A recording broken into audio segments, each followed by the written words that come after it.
जय श्री गणेश। नमस्कार, मैं आचार्य संजय द्विवेदी। मेरे समस्त प्रबुद्ध दर्शकों का मेरे चैनल पर हार्दिक स्वागत है। प्रिय दर्शकों, आज मैं मिथुन राशि का 8 फरवरी से 14 फरवरी के बीच का साप्ताहिक राशिफल लेकर आपके सम्मुख उपस्थित हूं।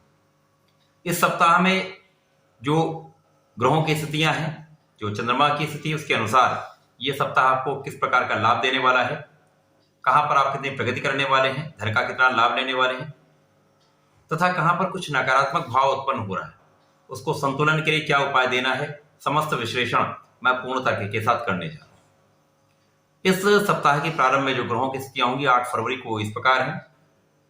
तृतीय भाव में चंद्रमा होंगे, पंचम में केतु का गोचर होगा, अष्टम में बुध प्रवेश कर चुके होंगे जहां पर सूर्य के साथ इनकी युति होगी। आपके नवम भाव में शनिदेव के साथ शुक्राचार्य होंगे, दसम भाव में गुरुदेव बृहस्पति होंगे तथा एकादश भाव में राहु का गोचर चल रहा होगा, द्वादश भाव में मंगल होंगे।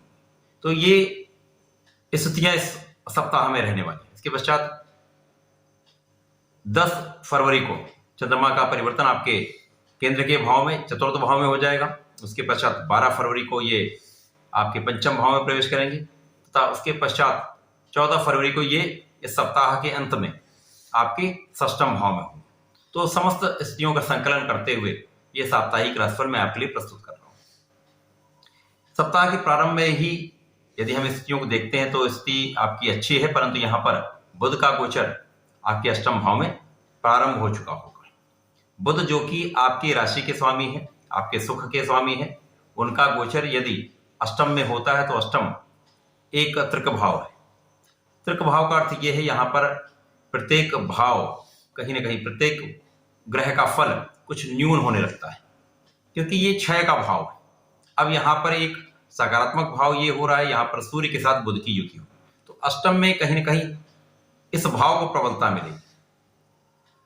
प्रारंभ से ही सूर्य की स्थिति अष्टम में है, लग्न की स्थिति भी अष्टम में है, तो कुछ यहां पर पराक्रम में कमी हो सकती है, क्योंकि कुछ स्वास्थ्य समस्याएं हो सकती हैं, कुछ मौसम के रोग हो सकते हैं, परंतु उसके पश्चात भी आप पराक्रमी तो रहेंगे ही, आपको लोगों का साथ मिलेगा ही, परिवार का सहयोग रहेगा ही। यहां पर आपके भाग्य में प्रबलता रहेगी, भाग्य का पूर्ण साथ आपको मिलेगा। यहां पर आपके ज्ञान का भाव भी प्रबल होगा, यहां पर ज्ञान से आप बहुत विशिष्ट लाभ भी लेंगे। यद्यपि यहां पर बुध सूर्य आपके अष्टम में है, तो यहां पर इनका होने का एक लाभ ये अवश्य मिल सकता है। यहां आपको अचानक कुछ धन का लाभ मिल जाए, अचानक कुछ लाभ हो सकता है, आपके परिवार के भाव में प्रबलता आएगी, तो साथ ही साथ यहां पर पारिवारिक संपत्ति का भाव प्रबल। यदि यहां पर कुछ शारीरिक समस्याएं चल रही थी, सूर्य बुध का संयोग उसको न्यून करने का काम अवश्य करेगा।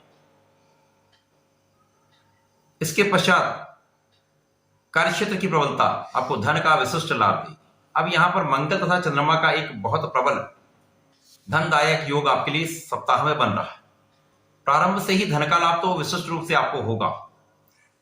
स्वास्थ्य समस्याएं हो सकती हैं, कुछ पराक्रम आपका कम हो सकता है, परंतु यहां पर धन का लाभ आपको निरंतर मिलता रहेगा।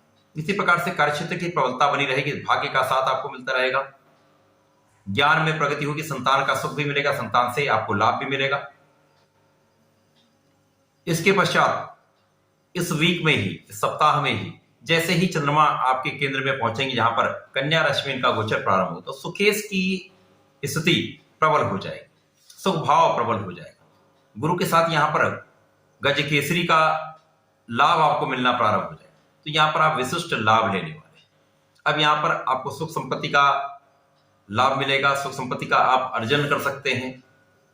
यहां पर भूमि भवन वाहन का भाव प्रबल होगा, साथ ही साथ यहां पर आपके विवाह का योग भी प्रबल रूप से बनने वाला है। तो इस सप्ताह में निश्चित रूप से आपके विवाह का योग बनने लगेगा, आपके सुखों का उपभोग आप करने लगेंगे। पंचम में जैसे ही परिवर्तन होगा, इसके कारण चंद्रमा कहीं ना कहीं ग्रहण योग में पहुंच जाएंगे, तो कुछ मन का विचलन हो सकता है, कुछ भ्रम की स्थिति हो सकती है, मानसिक क्लेश कुछ हो सकता है, संतान के स्वास्थ्य में कुछ निर्बलता आ सकती है।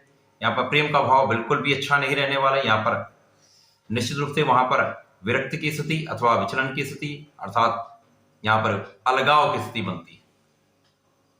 तो इस पूरे सप्ताह का यदि हम संकलन करते हैं तो यहाँ पर आपको कुछ शारीरिक समस्याएं हो सकती हैं, शारीरिक कष्ट कुछ हो सकता है, लेकिन कोई बड़ी समस्या यहाँ पर नहीं है। मौसम के कुछ रोग हो सकते हैं, अथवा बालों से संबंधित, अथवा आंखों के भाव में कुछ निर्बलता अवश्य आ सकती है। यहाँ आपको ध्यान रखने की आवश्यकता होगी। बाकी यहाँ पर कोई बड़ा रोग या कोई कष्ट यहाँ पर बिल्कुल भी नहीं है। इस सप्ताह में आप धन का प्रबल रूप से अर्जन अवश्य करेंगे, आपके ज्ञान का भाव प्रबल होगा। आपको पारिवारिक संपत्ति से अथवा सुख संपत्ति का अर्जन आप इस सप्ताह में अवश्य करने वाले हैं। तो कहीं पर भी कोई निर्बलता बड़ी नहीं आने वाली है इस सप्ताह में। कुल मिलाकर स्वास्थ्य का ध्यान आपको रखना होगा। प्रिय दर्शकों, मैं सदैव ही कहता हूं कि मिथुन राशि के जातकों को नियमित रूप से गणपति महाराज की शरण में रहना चाहिए, उनके मंत्र का जाप करना चाहिए, अथवा शंकरनाशन गणपति स्तोत्रम का पाठ करना चाहिए। यह आप निरंतर करते रहे, ये जीवन भर आपको लाभ देता रहेगा। उसके पश्चात इस सप्ताह में यदि आप केवल बुधवार को शिवालय में जाकर शिवजी महाराज पर एक बेलपत्र का अर्पण कर देते हैं, केवल एक बेलपत्र का अर्पण कर देते हैं, तो निश्चित रूप से जो शारीरिक समस्याएं उनसे आप मुक्त भी होंगे, आप विशिष्ट लाभ भी लेंगे। तो ऐसा करें, इसका लाभ लें। धन्यवाद, नमस्कार।